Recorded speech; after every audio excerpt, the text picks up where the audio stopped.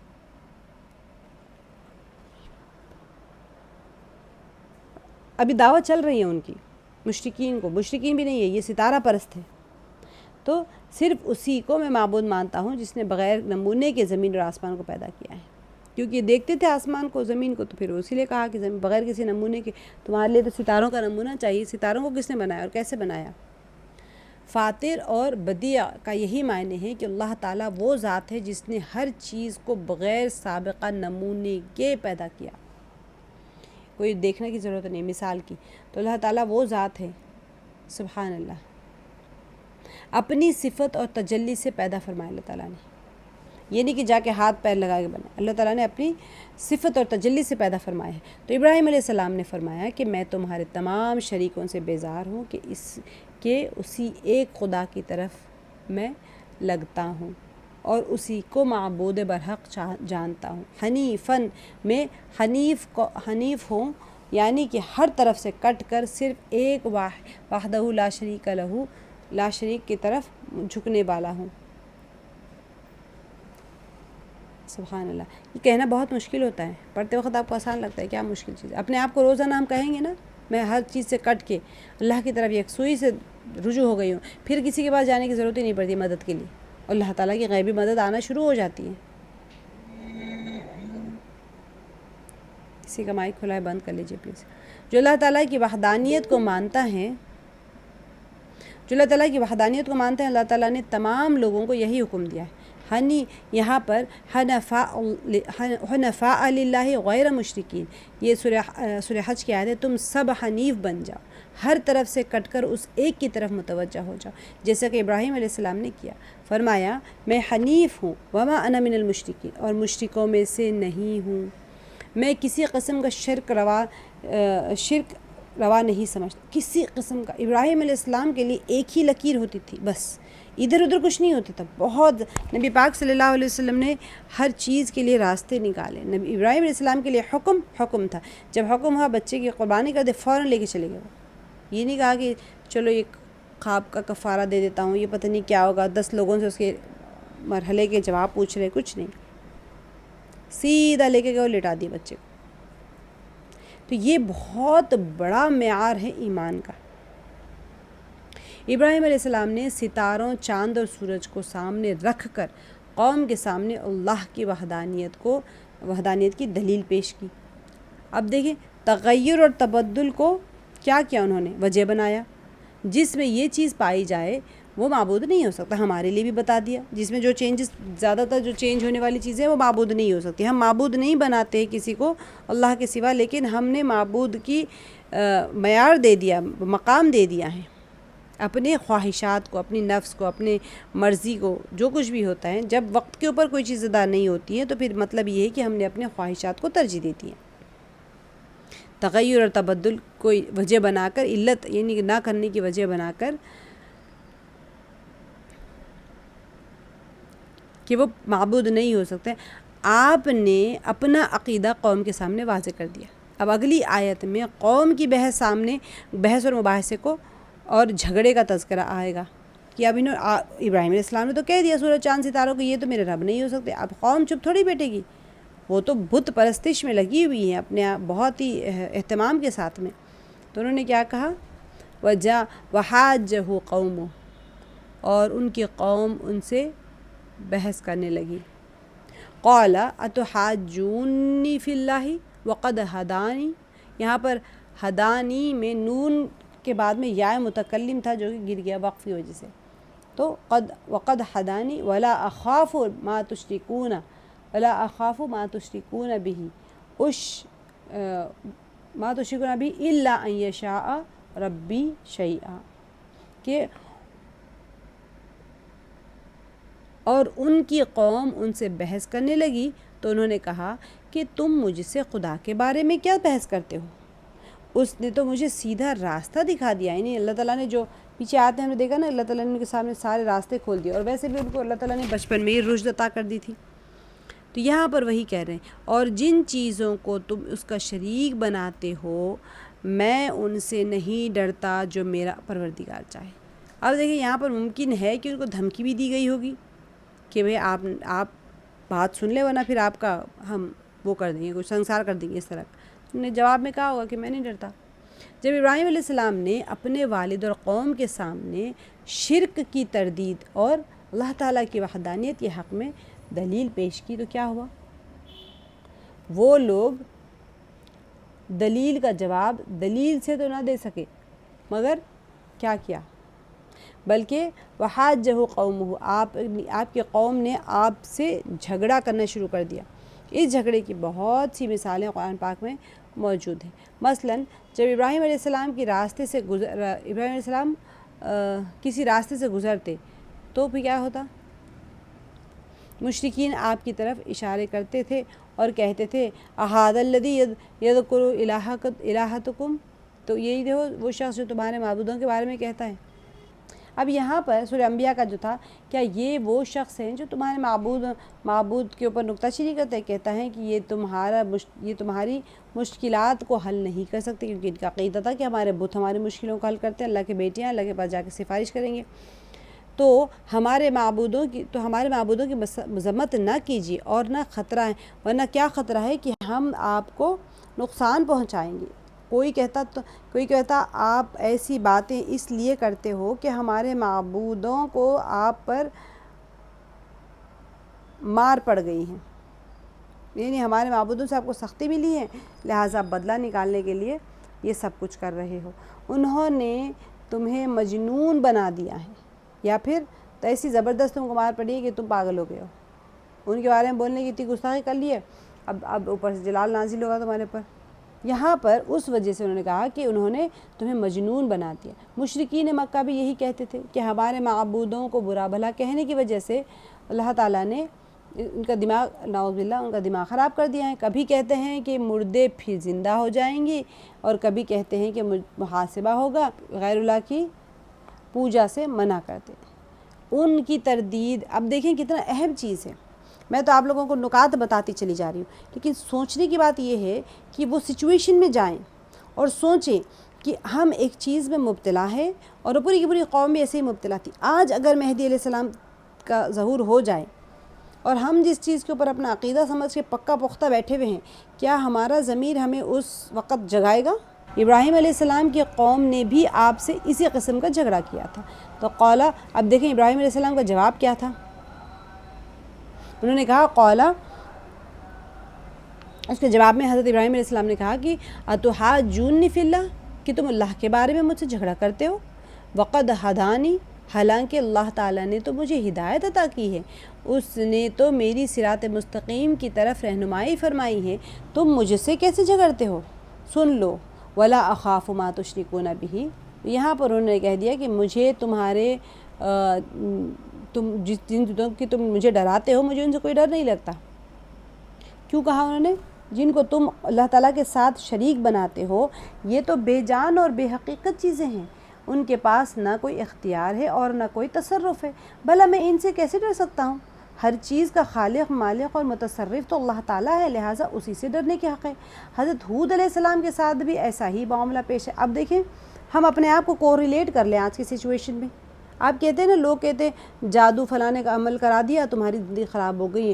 کہا رے ہم علاج, قرآن سے علاج کیسے ہو سکتا ہے؟ وہ تو کالا جادو کروایا, اس کا توڑ کالا جادو ہی ہوتا ہے.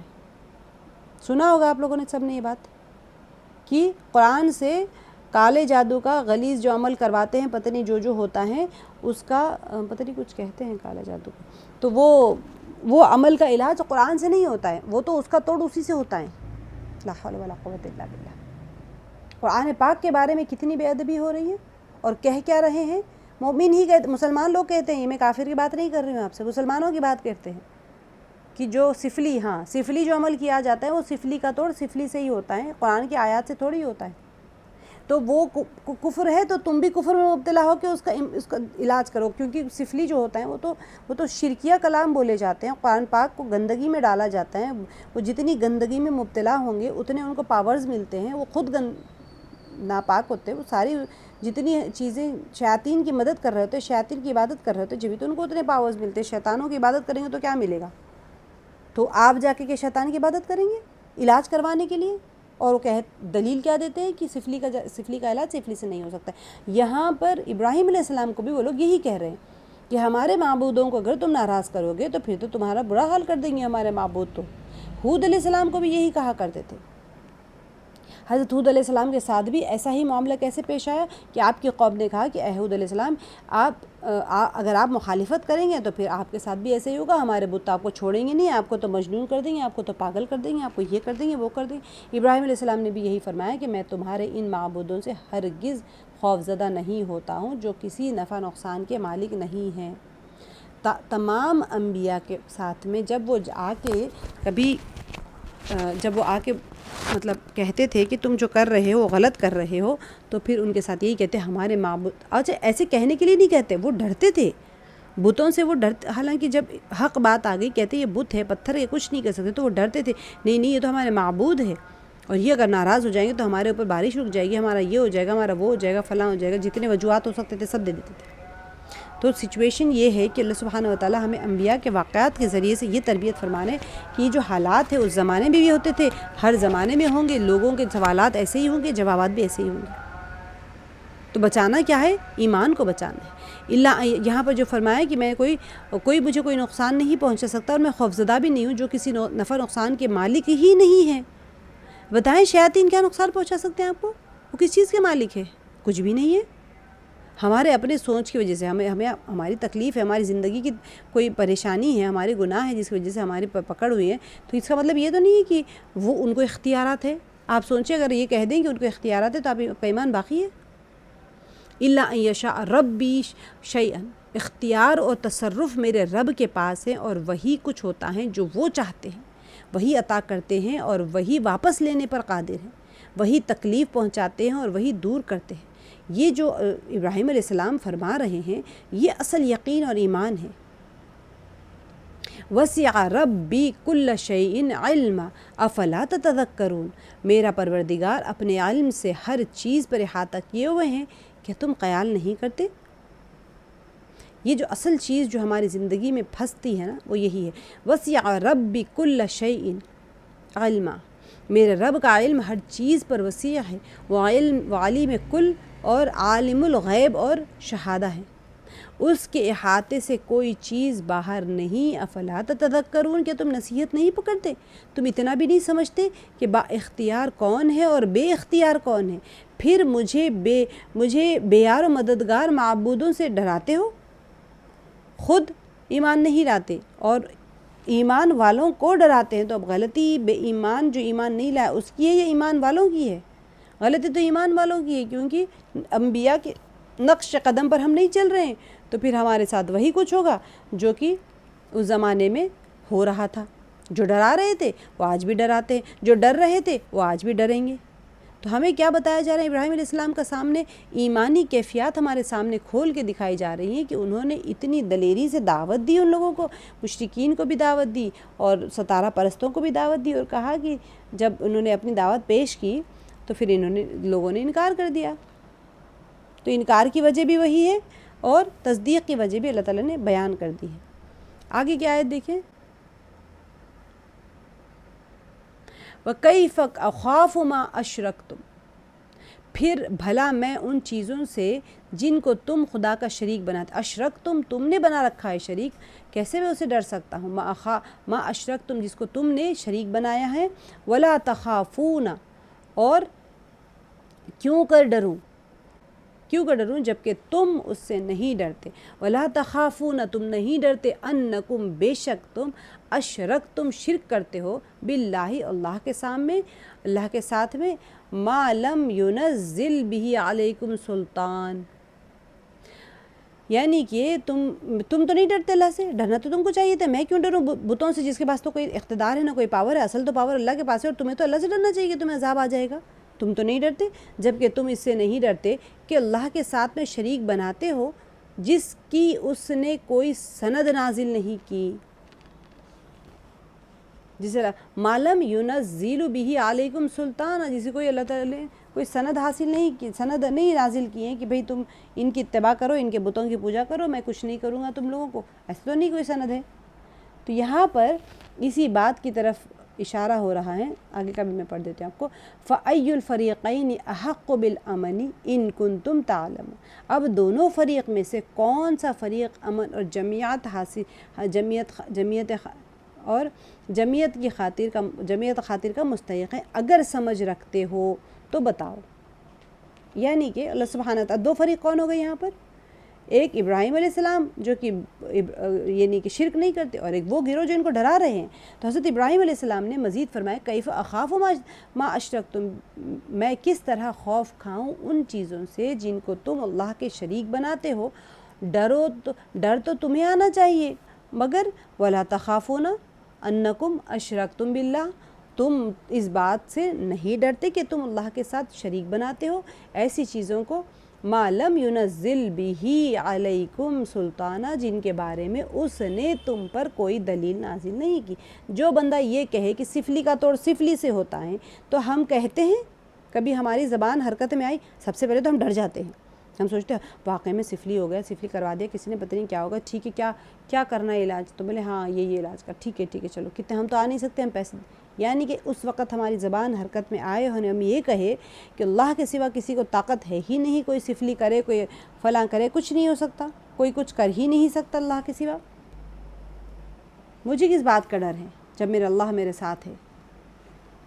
ہمارا ضمیر جھنجھوڑے ہیں اپنے ضمیر کو، اور ہمارے ضمیر سے یہ آواز نکلے کم سے کم۔ اللہ تعالیٰ نے تو کوئی دلیل نہیں پیش کی ہے کہ یہ لوگ سچ ہیں، جتنے سفلیات کر رہے، کچھ بھی نہیں، تو پھر کیوں ڈریں؟ تو یہاں پر یہ تم نے محض اپنی خواہشات نفسانیہ، رسم اور رواج اور بے وقوفی کی وجہ سے ان کو خدا بنا لیا ہے، یا ان کو خدا تعالیٰ کی صفت الوہیت میں شریک کر لیا ہے، لہٰذا خوف تو تمہیں آنا چاہیے۔ تم نے تو صفت الوہیت میں شریک کر لیا، تم نے تو اللہ کے ساتھ میں کسی کو شریک بنا لیا ہے،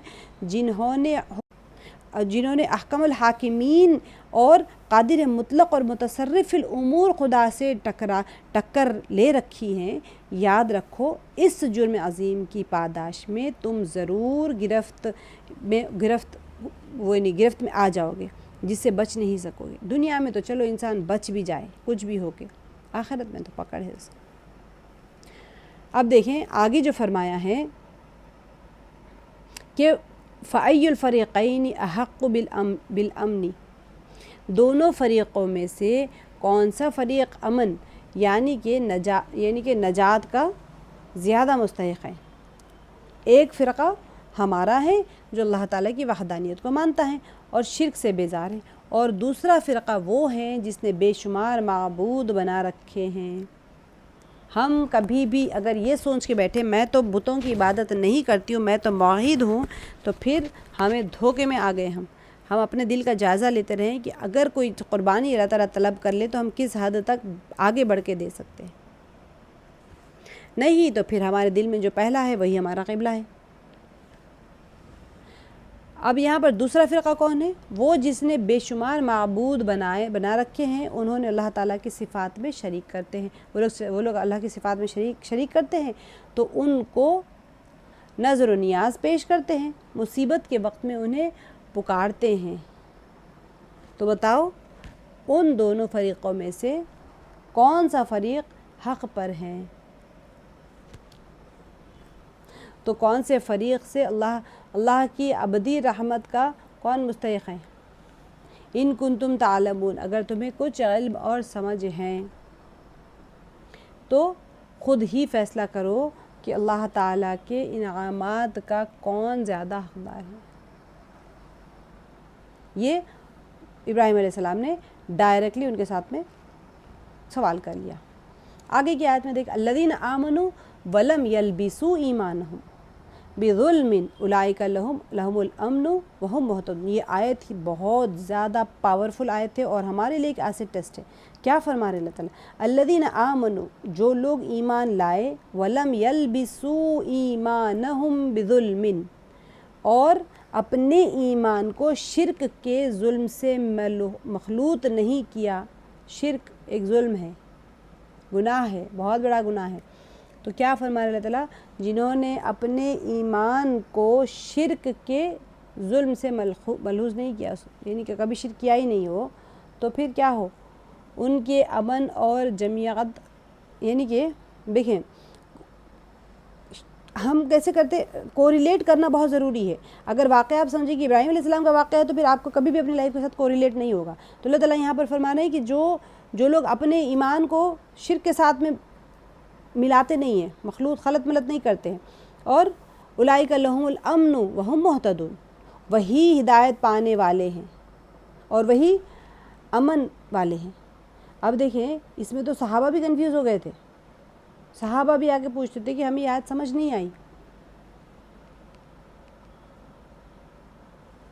تو یہاں پر اللہ تعالیٰ فرما رہے ہیں خود ہی فیصلہ کرو کہ اللہ تعالیٰ کے انعامات کو کون زیادہ حقدار ہے۔ پھر اللہ تعالیٰ نے خود ہی جواب دیا کہ امن کے حقدار وہ لوگ ہیں الذین آمنوا، جو ایمان لائے، ولم یلبسوا ایمانہم بظلم، اور انہوں نے اپنے ایمان کو ظلم کے ساتھ میں نہیں ملایا، اولئک لہم الامن، امن ایسے ہی لوگوں کو حاصل ہوگا، وہی زیادہ حقدار ہیں۔ اس آیت میں جتنے بھی ظلم کا مفہوم سمجھنے میں صحابہ کرام کو کسی قدر اشتباہ ہو گیا، ان کو دیکھیں صحابہ تو ایسے دوڑ کے پوچھتے تھے، تو انہوں نے کہا کہ کس ایمان کو ظلم کے ساتھ مخلوط کر دینے سے کیا مراد ہے؟ یہ آیت میں مذکور ظلم کا مفہوم سمجھنے میں صحابہ کرام کو بھی تھوڑی سی مشکل ہوئی۔ تو یہاں پر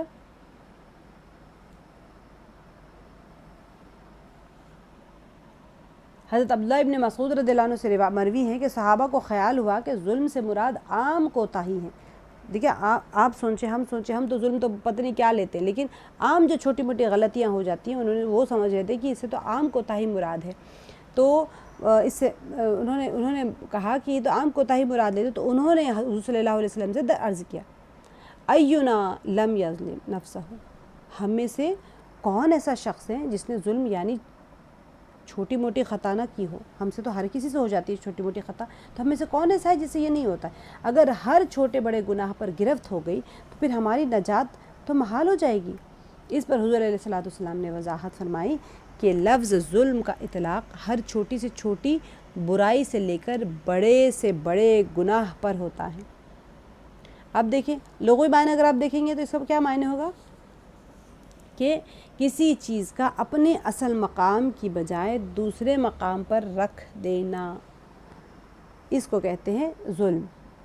اسی وجہ سے ہم کو اللہ تعالیٰ نے عبادت کرنے کا حکم دیا، ہم جا کے سو گئے، ہمیں اللہ تعالیٰ نے کہا صدقہ کرو، ہم اپنے کپڑے ہم اپنا ضرورات کو پوری کرنے لگے، تو یہ ظلم ہے، کیونکہ اس کا اصل کیا تھا؟ جگہ، کوئی چیز کی مال کی اصل جگہ تھی اللہ کے راستے میں خرچ کیا جائے، تھوڑا بہت تو رکھ سکتا ہے انسان، لیکن اب کیا ہو گیا ہے؟ سارا کچھ میرے لیے، اللہ کے راستے میں کچھ نہیں خرچ کرنا۔ تو یہاں پر اسی لیے بتایا جا رہا ہے کہ ظلم یہ ہوتا ہے کہ اصل مقام سے ہٹا کے کوئی اور چیز کو کسی اور جگہ پر رکھ دینا۔ تو مسجد میں داخل ہوتے وقت میں کیا ہوگا؟ دائیں پاؤں رکھنا ہے اندر، داخل ہونے کے بجائے اگر بائیں پاؤں رکھ دیا تو پھر یہ بھی ظلم کی تعریف میں آ گیا۔ اور بڑے سے بڑا ظلم شرک اور کفر ہے، شرک اور کفر سب سے بڑا ظلم ہے۔ جیسا کہ حضرت لقمان رضی اللہ عنہ نے اپنے بیٹے کو نصیحت کرتے ہوئے فرمایا کہ بیٹا اللہ تعالیٰ کے ساتھ کسی کو شریک نہ بنانا، کیونکہ ان الشرک لظلم عظیم، سبحان اللہ، بے شک شرک بہت بڑا ظلم ہے۔ تو حضور صلی اللہ علیہ وسلم نے فرمایا کہ اس آیت میں ظلم سے چھوٹا موٹا گناہ مراد نہیں ہے، بلکہ اس سے شرک مراد ہے، اور آیت کا مفہوم یہ ہے کہ نجات اور امن ان لوگوں کا حق ہیں جنہوں نے اپنے ایمان کو شرک کے ساتھ ملوث نہیں کیا۔ بہت اہم چیز ہوتی ہے، ایمان اگر ہے تو سب ہے، ایمان ہاتھ سے گیا تو سب ختم۔ ایمان ہاتھ سے گیا تو آپ ٹوپی پہن کے نماز پڑھتے رہیں گے، شرک میں خلط ملط کر لیں گے اپنے ایمان کو. تو جب اسی وجہ سے یہ آیت میں فرمایا جا رہا ہے کہ اپنے ایمان کو بچا کے رکھنا ہے، شرک کے ساتھ میں خلط ملط نہیں کرنا ہے. اور جن لوگوں نے اپنے ایمان کے ساتھ میں شرک کو ملا لیا ان کا عقیدہ خراب ہو گیا. ان کے لیے اللہ تعالیٰ کا قانون واضح ہے کہ ان اللہ لا یغفر ان یشرک به ویغفر ما دون ذلک لمن یشاء. یعنی اللہ تعالیٰ شرک جیسے گناہ کو معاف نہیں کریں گے، اس کے علاوہ جس کو چاہے بغیر توبہ کے معاف فرما سکتے ہیں. اللہ کی مرضی ہے، اسے مکمل اختیار حاصل ہے، مگر شرک کو معاف نہیں فرمائیں گے. اس آیت کا مطلب یہ نکالا جا سکتا ہے کہ ایسے ایمانداروں کا حق ہے نجات. ایسے ہی آپ دیکھیں نجات کس کو ملے گی؟ میرے بھی دل میں سوال آتا ہے، یا اللہ میں نجات پا لوں گی قیامت میں؟ تو اللہ تعالیٰ نے میرے سامنے بھی شرط رکھ دی کہ اپنے ایمان کو بچا کے رکھنا، اس کو شرک کے ساتھ خلط ملط نہ کر لینا. اگر تم ایمان کو کچرا پٹی بنا کے لاؤ گے، خلط ملط کر کے شرک بھی کبھی شرک کر لیا، کبھی اس سے مانگ لیا، کبھی اس سے مانگ لیا، کبھی کچھ کر لیا، کبھی کچھ کر لیا، پھر کہیں ہم ایمان لاتے ہیں، اللہ آپ ایمان لاتے ہیں، تو پھر یہ خلط ملط ہو گیا شرک کے ساتھ میں. تو پھر اللہ تعالیٰ نے فرما دیا کہ ایسے لوگوں کے لیے تو نہیں ہے. تو ایمانداروں کا حق یہ جو فرمایا ہے، یہ آیت کا مطلب یہ ہے نکالا کہ نجات ایسے ایمانداروں کا حق ہے جو شرک سے بچتے رہے، وہم مہتدون، اور یہی ہدایت یافتہ لوگ ہیں.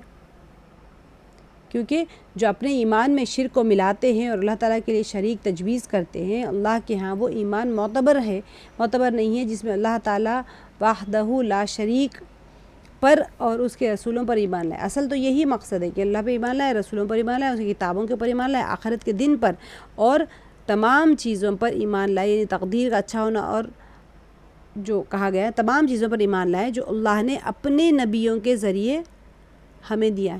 یعنی قرآن پاک بھی اور احادیث مبارکہ میں نبی پاک صلی اللہ علیہ وسلم نے کھول کھول کر ہر چیز بیان بھی کر دی ہے اور عمل کر کے عمل کے ذریعے سے بتا بھی دیا ہے. تو خاتم النبیین صلی اللہ علیہ وسلم کے بعثت کے بعد تو آپ پر ایمان لائے بغیر کوئی شخص مومن ہو ہی نہیں سکتا. اچھا، وَتِلْكَ حُجَّتُنَا آتَيْنَاهَا، اور یہ ہماری دلیل تھی، آتَيْنَاهَا ہم نے دیا اس دلیل کو. کس کو دیا؟ ابراہیم علیہ السلام کو. ابراہیم علی قومہ، دیا ہم نے اسے ابراہیم علیہ السلام کو ان کی قوم پر، یعنی قوم کے مقابلے میں اللہ تعالیٰ نے ابراہیم علیہ السلام کو ایک دلیل دی. نرفع درجات من نشاء، اور ہم بلند کر دیتے ہیں درجات میں جس کو ہم چاہتے ہیں. ان ربک حکیم علیم، بے شک آپ کا رب بہت حکمت والا، خوب علم والا. اب دیکھیں پیچھے آیات میں ہم نے دیکھ لیا تھا کہ اللہ تعالیٰ نے حضرت ابراہیم علیہ السلام کو کیا دیا تھا؟ ابتدائی میں رشد اور ہدایت سے نوازا تھا. اب انہوں نے شرک کے خلاف تو واضح دلیل پیش کی جس کا تذکرہ پہلے ہو چکا ہے، مگر مشرکین آپ کی بات کو تسلیم کرنے پر تیار نہیں تھے بلکہ آپ سے جھگڑا کرنے لگے. تو ان آیات میں اللہ تعالیٰ نے اسی دلیل کی طرف اشارہ فرمایا. وَتِلْكَ حُجَّتُنَا آتَيْنَاهَا إِبْرَاهِيمَ عَلَىٰ قَوْمِهِ، یہی ہماری دلیل ہے کہ جو ہم نے ابراہیم علیہ السلام کو ان کی قوم کے مقابلے میں دی. مگر مشرک کیا اچھا ابراہیم علیہ السلام کو رشد بھی دیا، ہدایت بھی دیا، اور تمام کائنات کے راز اللہ تعالیٰ نے ابراہیم علیہ السلام کے اوپر کھول دیے تھے. جب آپ کے اوپر اگر کوئی چیز کھل جائے مثال کے طور پہ تو پھر آپ کو پتہ چل جاتا ہے صحیح ہے غلط ہے، تو غلط چیز کو آپ اختیار کرتے ہی نہیں ہیں. لیکن ہمارے لیے کیا ہے؟ ہمارے لیے نبی کی بات ماننا ہے. کتاب آ گئی، نبی کی بات آ گئی، وہ ہمیں مان کے چلنا پڑتا ہے. تو یہی ہماری دلیل جو ہم نے ابراہیم علیہ السلام کو دی تھی قوم کے مقابلے میں، مگر مشرک قوم نے اس کو تسلیم نہ کیا. پھر فرمایا کہ ہم نے ابراہیم علیہ السلام کی توحید پرستی اور شرک کی تردید کی وجہ سے بلند درجے عطا فرمائے ہیں، اور ہمارا قانون یہ ہے کہ نرفع درجات من نشاء، ہم جس کو چاہیں، اللہ سبحانہ تعالیٰ فرما رہے ہیں کہ ہم جس کو چاہیں درجات بلند کر دیتے ہیں. اللہ تعالیٰ ہر شخص کی صلاحیت، اس کی استعداد ظاہر اور باطن اور جتنے بھی اس کے دل کی کیفیت ہوتی ہے اس سب سے واقف ہے. وہ اپنی حکمت کے مطابق جس کو اس کے قابل سمجھتے ہیں اس کے درجات بلند فرما دیتے ہیں. اللہ تعالیٰ کی مرضی. اب ہم سوال تو نہیں کر سکتے اللہ تعالیٰ نے ان کو فلاں درجے پہ کیوں بٹھا کر رکھا ہوا ہے، ہمیں کیوں نیچے رکھا ہوا ہے. ابراہیم علیہ السلام پر اللہ تعالیٰ نے خاص مہربانی فرمائی اور ان کے درجات بلند کر دیے. تمام انبیاء میں بھی ابراہیم علیہ السلام کو اللہ تعالیٰ نے خاص مہربانی عطا کرے۔ اچھا، مہربانی کے ساتھ ٹیسٹ بھی بہت ہوئے ان کے، ایسے نہیں کہ انسان کو خالی مہربانی مل جاتی۔ جب کوئی انسان آزمائش سے گزرتا ہے وہ سوچے ابراہیم علیہ السلام کتنے آزمائشوں سے گزرے ہوں گے۔ ابھی تو دیکھ رہے ہیں نا، ابھی بہت سارے واقعات اب انشاءاللہ ہم دیکھیں گے، ابھی تو ہمارا 6واں سبق چل رہا ہے، ابھی تو ہمارے بہت 15 16 17 اسباق باقی۔ تو ابراہیم علیہ السلام کی بلندی درجات کئی وجوہات سے ہوئی۔ انہوں نے قوم کے سامنے علی اعلان شرک سے بیزاری کا اظہار کر دیا تھا۔ اب سوچیں کہ انسان کو اگر کہا جائے کہ ڈر تو ہوتا ہے نا، قتل کر دیا جائے، سنسار کر دیا جائے، انبیاء کو قتل کرتے تھے وہ لوگ، انہوں نے علی اعلان کہہ دیا کہ تم بت پرستش نہ کرو، جبکہ اس زمانے میں روئے زمین پہ کوئی ایمان والا بندہ نہیں تھا، سارے روئے زمین پہ کفر تھا، شرک ہی شرک تھا۔ اس دور میں انہوں نے ایمان کی دعوت دی تھی۔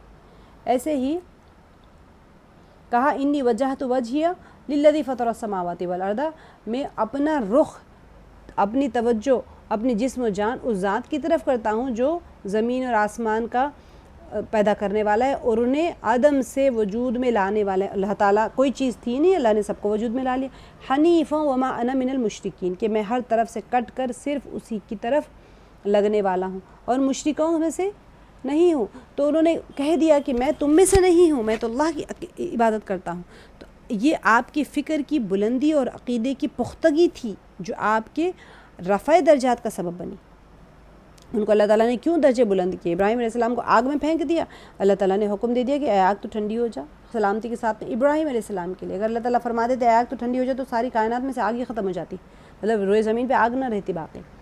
تو یہ چیز جو ہے آپ کو بھی، ہم جب اللہ تعالیٰ کی بھیجی ہوئی آزمائشوں میں ثابت قدم رہتے ہیں اور اپنے ایمان کو بچاتے ہیں، شرک کو اس کے ساتھ میں ملاتے نہیں ہیں، خلط ملت نہیں کرتے، پھر اللہ کی مدد آتی ہے، ہر اس بندے کے ساتھ میں آتی ہیں۔ اللہ تعالیٰ نے انبیاء کے واقعے اسی لیے بیان کیا۔ ہم نے سورہ یاسین جب پڑھا تھا تو وہ تو نجار جو تھا، حبیب نجار، وہ تو ایک کارپینٹر تھا۔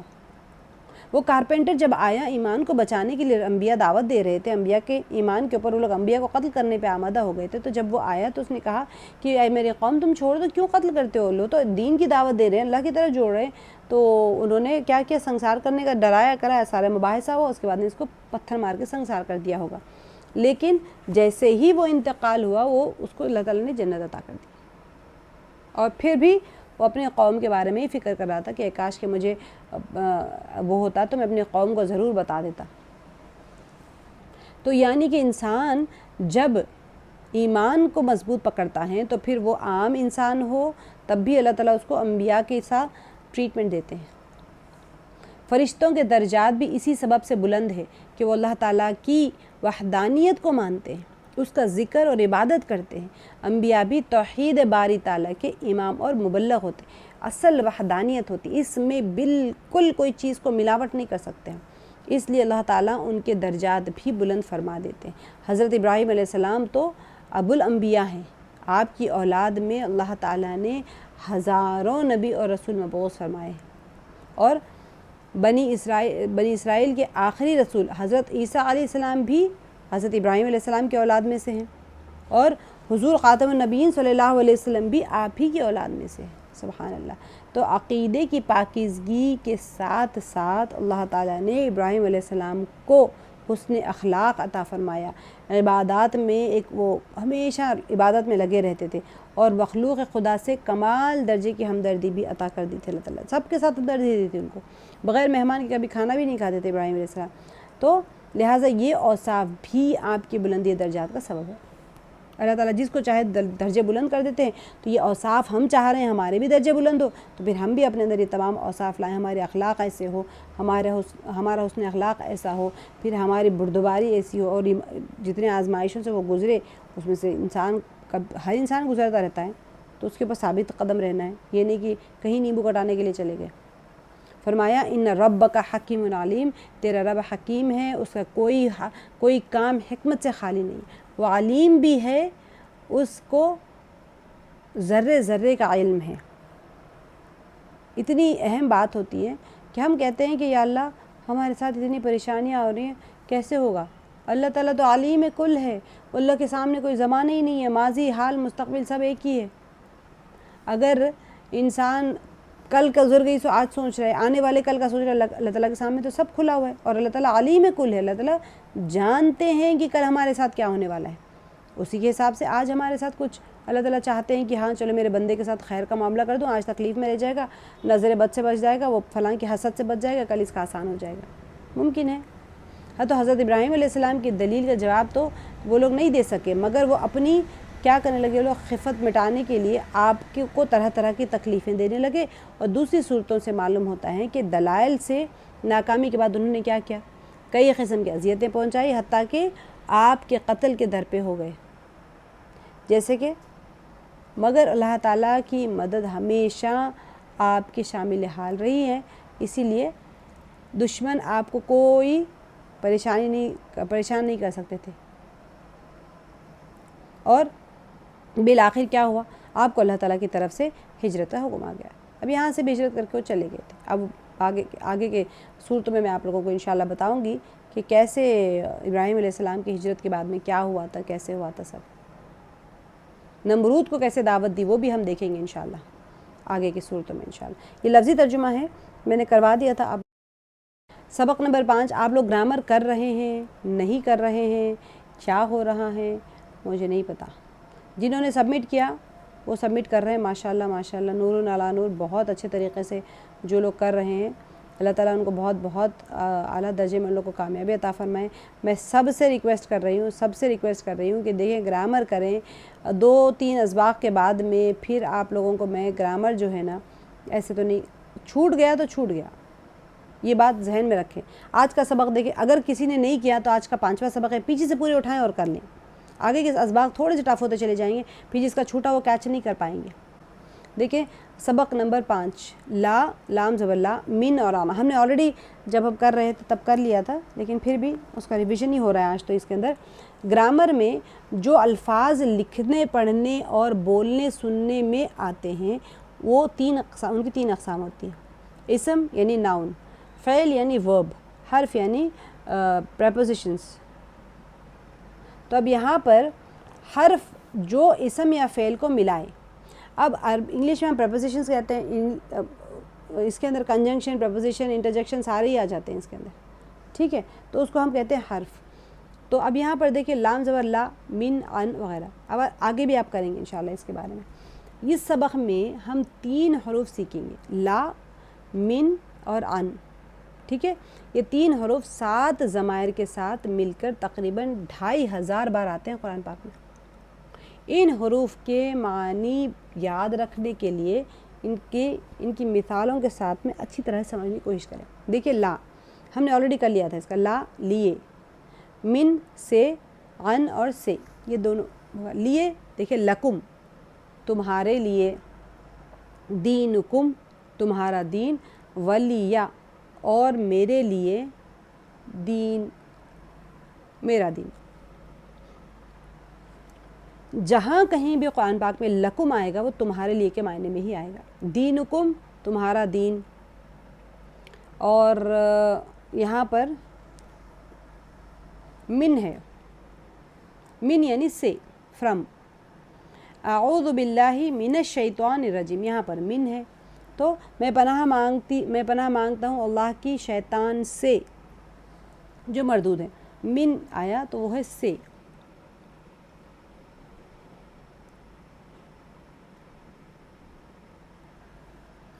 دیکھیں یہاں پر من آپ کو نظر آ رہا ہے نا، تو یہ من ہے سے۔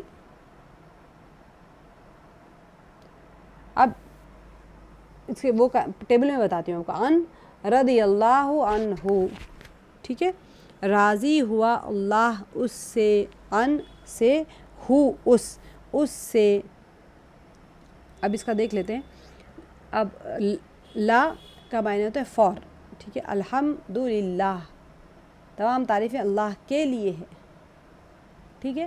اب دیکھیں لہو اس کے لیے، لہم ان سب کے لیے، لکا آپ کے لیے، لی میرے لیے، لکم آپ سب کے لیے۔ یہ آپ کو میں نے موومنٹ کے ساتھ میں کریں، آپ لہو ایک انگلی لے لیں رائٹ سائڈ پر، فار دور کی طرف اشارہ کریں، لہو اس کے لیے، لہم ان سب کے لیے، 4 انگلیاں کھول دیجیے، ان سب کے لیے، ٹھیک ہے، لکا آپ کے لیے، اور لی میرے لیے،